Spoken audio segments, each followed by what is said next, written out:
इस प्रश्न को अगर हम इस दृष्टि से देखें कि मुझे प्रॉब्लम है, तो मेरी प्रॉब्लम को सॉल्व करने की जिम्मेदारी किसकी होनी चाहिए? तो शायद आप ही कहोगे आपकी हो। फिर अगर मैं कहूँ कि मेरी प्रॉब्लम क्या है, तब आप जवाब दोगे आपको नहीं पता आपकी प्रॉब्लम क्या है। फिर हम कहेंगे नहीं, हमको ऐसा ऐसा लगता है कि ये हमारी समस्याएं। तब आप जवाब दोगे कि एनालाइज कर लो, आपस में चर्चा करो कि तुम्हारी समस्या क्या है। फिर अगर हम और ज़्यादा कहेंगे तो हो सकता है तुम ये भी कहे बेवकूफ़ हो क्या, समझ में नहीं आता तुम्हारी समस्या क्या है, शायद इसीलिए तुम ऐसे हो। हमको हमारी प्रॉब्लम के बारे में सोचना होगा। और अगर हम फिर भी कहते हैं तो तुम कहोगे कि जाओ एक विश्लेषक के पास जाओ, एक डॉक्टर के पास जाओ जो समस्याओं को गहराई से सोचे, जो आपको बताए, आपको दवाई दे। तो प्राथमिक रूप से अगर हम समझदार हैं तो ये हमारी जिम्मेदारी बनती है कि हम सोचें कि हमारी जिम्मेदारी, हमारी समस्या क्या है। जैसे आज हम कह सकते हैं कि हमारे स्वास्थ्य थोड़ा ठीक नहीं है, तब हमें पता है कि हमने कहाँ कहाँ गड़बड़ी की जिसके कारण आज ये दशा आई। तब कई बार ऐसा भी हो सकता है कि हमको दवाइयाँ ना पता हो, तब मैं डॉक्टर के पास जाऊँगा और मैं कहूँगा छाती में दर्द होता है साहब, दिल में दर्द होता है, तो वो हमारी जांच करेगा और कहेगा नहीं नहीं ये गलत है, तुमको छाती में दर्द नहीं है, तुमको पीठ में दर्द है और तुमको ज़्यादा बैठने से बीमारी हो गई, ज़्यादा सोचने से बीमारी हो गई, तुमको कोई बीमारी नहीं। हम परीक्षण को देखेंगे, फिर अपने आप को देखेंगे कि वाकई में हमको दिल और छाती की नहीं हो सकता है 2 दिन बाद हमें फिर लगे, हम फिर दूसरे डॉक्टर के पास जाएँ। वो साहब वो फला डॉक्टर के पास गए थे, बोला नहीं तुम्हारी पीठ में दर्द है, तो कहेगा देखो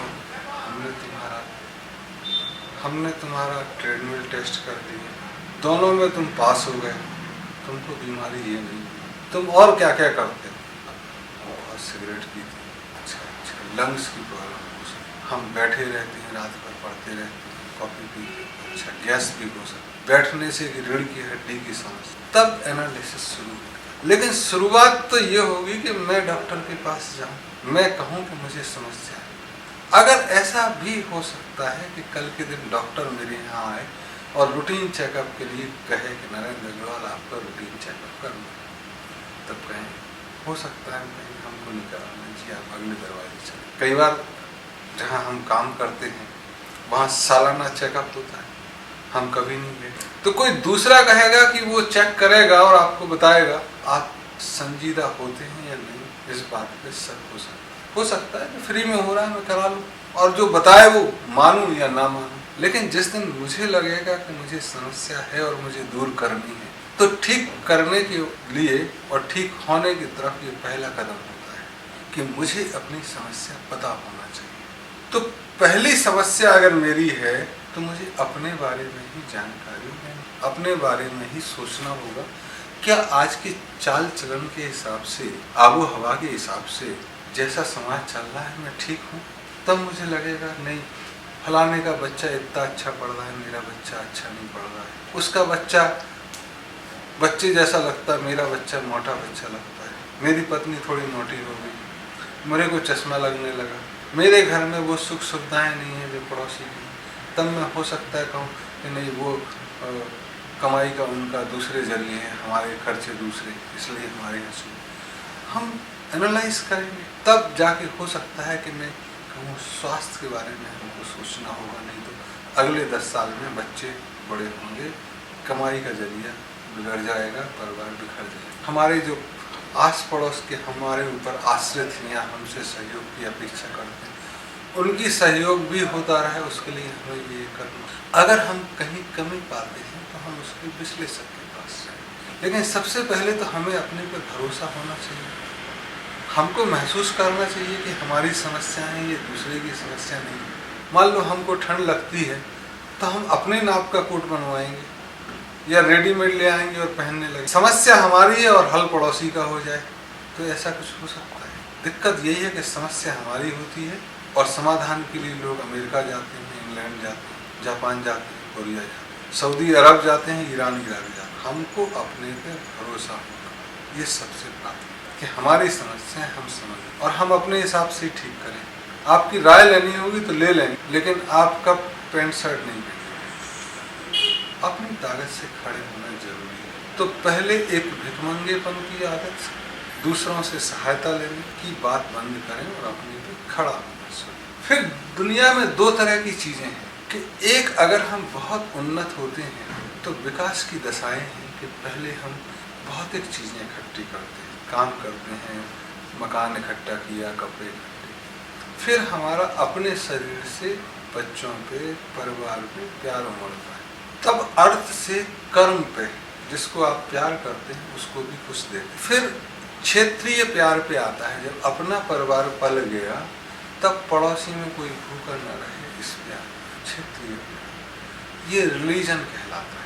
फिर रिलीजन से भी, एक क्षेत्रीयता से भी मुक्ति होती है, तो फिर हम कह सकते हैं अफ्रीका में भी लोग भूखे ना मरें। तो इसके दो चीजें, अगर हम विकास की उस दिशा में पहुंचे तो अगर जिस दिशा में है उसका आकलन हो जाएगा। अगर हम रोटी, कपड़ा, मकान और अपने पे ही सीमित हैं तो हम विकास के पहले चरण में।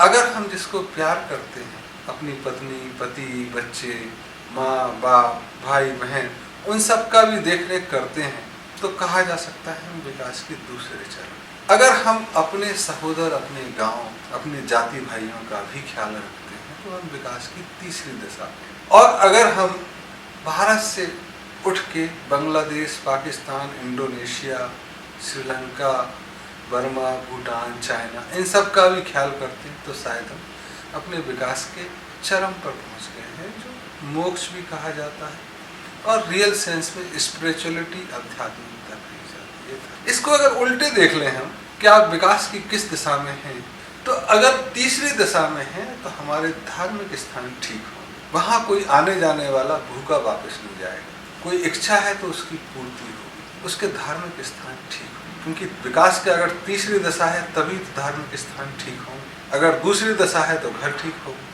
पहली दशा है तो अपने आपस में लड़ाई भड़ाई हो। तब अगर उल्टा हम चलें कि हम तीसरी चीज ठीक करें और इधर से पहली चीज ठीक करें तो शायद हम चीजें जल्दी कर पाए, क्योंकि हमारा अनुभव तो, भारत का अनुभव तो बहुत पुराना है। तब हम देखेंगे कि अगर गुरुद्वारे ठीक हैं तो सरदारों की हालत ठीक है, तो अगर मस्जिदों की हालत ठीक होगी तो मुसलमानों की हालत भी ठीक होगी। तो हम मस्जिदें ठीक कर लें, जैसे लंगर होता है वैसे कुरान खानी कर लें, जैसे वहाँ लोग आपस में ही सफाई करते हैं। हरमिंदर साहब में जो तालाब है उसकी सफाई के लिए 7 दिन के लिए तालाब बंद किया गया और वो 2 दिन के अंदर पूरा हो गया, बिना किसी मजदूरी के, लोग आपस में ही कर लिए।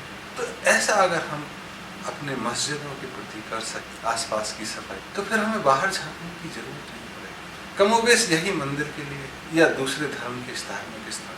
तो समस्या के समाधान बहुत दूर नहीं है और बहुत ज्यादा नहीं, उठ खड़े होने की जरूरत है, अपने पे भरोसा करने की, और किसी के बहकावे में उकसाने की जरूरत नहीं। अपनी सामर्थ्य, अपनी समझ के हिसाब से चीजों को करने की जरूरत, कर्म करने की जरूरत है, धर्म के हिसाब से कर्म करने की जरूरत। बहुत ज्यादा ज्ञान विज्ञान के समावेश बाद की चीजें, मूल रूप से अपने कर्म कर सकें, चीजें ठीक हो जाएंगी। मुझे भरोसा है अपने पर, अपने साथी